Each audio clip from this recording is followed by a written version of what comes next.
ಕಡ್ಡಾಯ ಕನ್ನಡ ನಾಮಫಲಕ ಅಳವಡಿಕೆಗೆ ಕೊಟ್ಟಿದ್ದಂತಹ ಗಡುವಿಗೆ ಒಂದು ದಿನ ವಿಸ್ತರಣೆ ಮಾಡಲಾಗಿದೆ. ಗಡುವು ಮುಗಿದ ಬಳಿಕವೂ ತೆರವು ಆಗದೆ ಹೋದ್ರೆ ಪಾಲಿಕೆ ಕಾನೂನು ಕ್ರಮಕ್ಕೆ ಮುಂದಾಗುತ್ತೆ.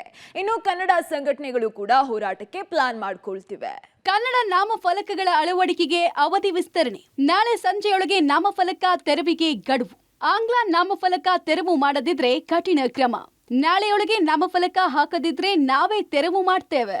ಕಡ್ಡಾಯ ಕನ್ನಡ ನಾಮಫಲಕ ಅಳವಡಿಕೆಗೆ ಇಂದು ಕೊನೆಯ ದಿನವಾಗಿದ್ದು, ಈ ಗಡುವನ್ನು ಒಂದು ದಿನ ವಿಸ್ತರಣೆ ಮಾಡಿ ಬಿಬಿಎಂಪಿ ಮುಖ್ಯ ಆಯುಕ್ತ ತುಷಾರ್ ಗಿರಿನಾಥ್ ಆದೇಶ ಹೊರಡಿಸಿದ್ದಾರೆ. ನಗರದಲ್ಲಿ 3,000 ಅಂಗಡಿಗಳು ಇನ್ನೂ ಕನ್ನಡ ನಾಮಫಲಕಗಳನ್ನು ಹಾಕಿಲ್ಲ.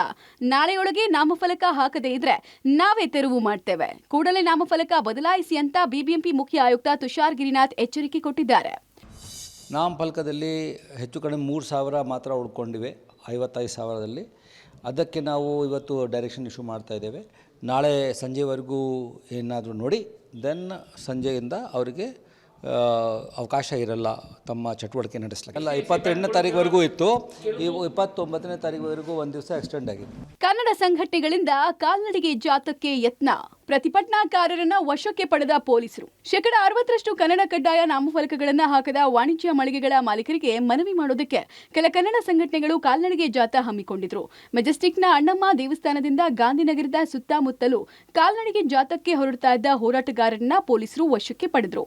ಅಂಗಡಿ ಮಾಲೀಕರ ಜೊತೆ ಗಲಾಟೆಗಳು ಆಗಬಹುದು ಅಂತ ಪೊಲೀಸರು ಹೋರಾಟಗಾರರನ್ನ ವಶಕ್ಕೆ ಪಡೆದ್ರು. ಈ ವೇಳೆ ಹೋರಾಟಗಾರರು ಸರ್ಕಾರದ ವಿರುದ್ಧ ಘೋಷಣೆ ಕೂಗಿ ಕಿಡಿಕಾರಿದ್ರು. ಕರ್ನಾಟಕ ಸರ್ಕಾರ ಕೇವಲ ಕಣ್ಣೊರೆಸುವ ಸುಗ್ರೀವಾಜ್ಞೆ ಆಗಲಿ ನಿರ್ಣಯ ಆಗಲಿ ಅಂಗೀಕರಿಸಬಾರ್ದು.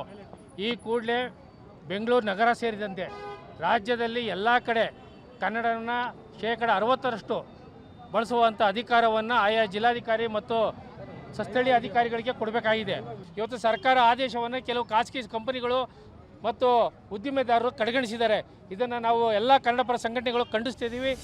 ಕನ್ನಡ ನಾಮಫಲಕಗಳನ್ನು ಹಾಕದ ಅಂಗಡಿ ಮಾಲೀಕರ ವಿರುದ್ಧ ಕರ್ನಾಟಕ ರಕ್ಷಣಾ ವೇದಿಕೆಯಿಂದ ಮುಂದಿನ ಹೋರಾಟದ ಬಗ್ಗೆ ಇವತ್ತು ಸಭೆಯಾಗಿದೆ. ನಾಳೆಯೊಳಗೆ ನಾಮಫಲಕಗಳನ್ನು ಬದಲಾಯಿಸದೇ ಇದ್ರೆ ಬಿಬಿಎಂಪಿಯ ಆಯಾ ವಲಯದ ಅಧಿಕಾರಿಗಳು ಕೂಡ ತೆರವು ಕಾರ್ಯಾಚರಣೆಗೆ ಇಳಿಯಲಿದ್ದಾರೆ. Prakash, public TV, Bengaluru.